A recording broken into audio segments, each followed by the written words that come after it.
welcome to our vlog! Samahan nyo kami sa aming biyahe. Pupunta kami sa isa sa pinakasikat na tourist spot dito sa Cebu. At doon sa Tops of Cebu! Kaya arat na, samahan nyo kami sa aming biyahe. So, our first stop guys ay pupunta kami ng 7-Eleven kasi bibili kami ng foods para pag kami ay magugutom sa loob ng bus ay may dala kami pagkain. Bumili kami ng tubig, junk foods para hindi boring yung biyahe ba. Pagkatapos nyan ay nagpaka-share na kami at our next stop is pupunta kami ng Jollibee para for our foods pangkain. Guys, we are waiting sa among foods here sa Jollibee sa IT. Kami dito ang aming videographer which is si Sir Ria Layson. Our special guest guys for today's vlog. Hi guys! Hi guys! So, ito yung mga dala namin. Yes, papuntang Tops guys. Patay.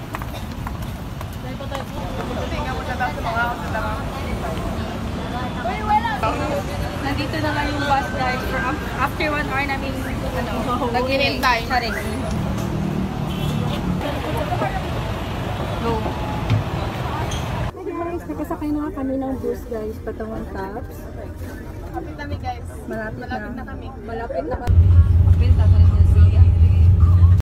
For you to know guys, alam nyo ba na ang Tops ay itinayo noong 1985? Mula noon, naging tanyag na destinasyon ito dahil sa nakakamanghang tanawin ng mga lungsod ng Metro Cebu.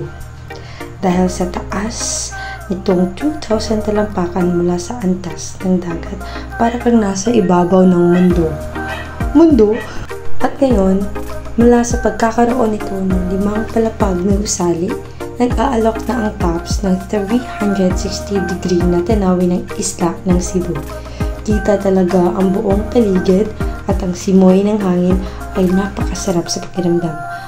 Parang nakakawala ng stress. Ayun na nga, yung isa ay natulog. We're here guys. And thank you for choosing Tops. Ito na kami sa Tops guys. Nandito kami sa labas. Ito yung mga itsura namin. Hanahagard na sa biyahe pero laban na. Hi guys! Napasok na kami guys. Dala ang aming mga foods. So this is our foods. Guys, we're here! Nakapasok na kami guys dito sa Tops. At napakaraming tao.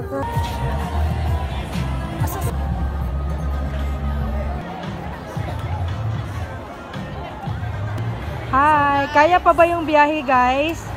Worth it yung biyahe kahit malayo. Worth it? Yes. Guys, ito na yung Tops. So, nakita Napaka-worth it ng biyahe guys. Kahit napaka-malayo, worth it talaga. ganda ng view. Ganitong view ba naman yung makikita mo pagdating, di ba guys? I love the view. I love you. Ma! Kain muna tayo guys. Yeah, kain muna tayo bago tayo Nagugutom kami, kain muna kami. Malayo kasi yung Jollibee, baka naman. Oh, guys, Hi to our guys. special guest, Pretty!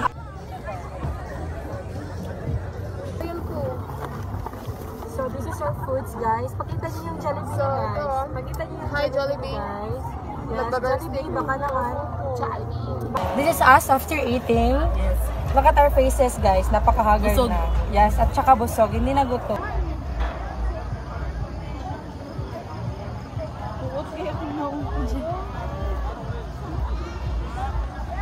Tour namin kayo sa mga pagkain dito sa Tops. At kasama ko si Daisy Mer. Yes, sa pagtutour ng mga pagkain. Kaya, arat na! So first guys is ice cream. They have ice cream here guys. They have matcha flavor and mango flavor and anything.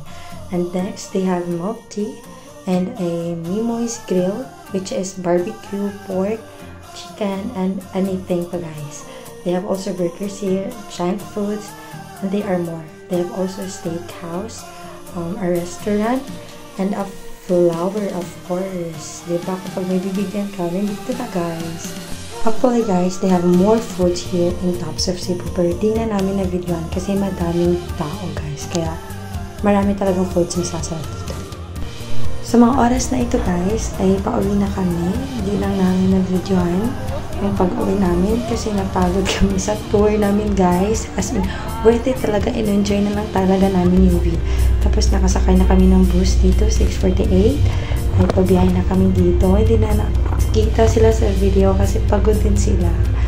Actually, hindi talaga kami magkatabi dito kasi marami ng taong nag-aantay din doon sa bus. Kaya nagkahiwalay-hiwalay kami.